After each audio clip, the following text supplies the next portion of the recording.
অফিসের বস আপনাকে একটি ডাটা সেট দিল যেখানে ইংলিশ নাম দেওয়া আছে। এখন আপনাকে বলা হলো এই নামগুলোর সব বাংলা তুমি এখানে লিখো।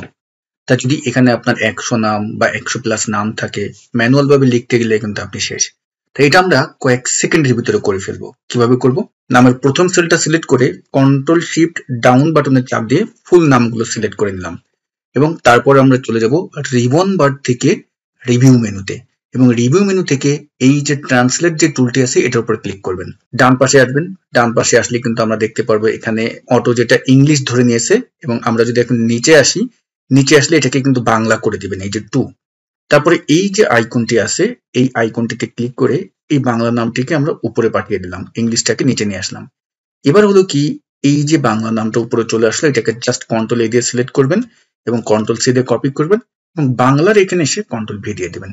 ওয়াও, দেখুন যে কাজটি করতে আপনার বলতে গেলে অনেক সময় লেগে যেত, বাট আপনি কিন্তু কয়েক সেকেন্ডের ভিতরে কাজটি করে ফেলতে পারলেন। আপনি যদি Microsoft Excel, Word, PowerPoint basic to advance level পর্যন্ত শিখতে চান, আমাদের 58তম ব্যাচের ভর্তি কিন্তু চলতেছে।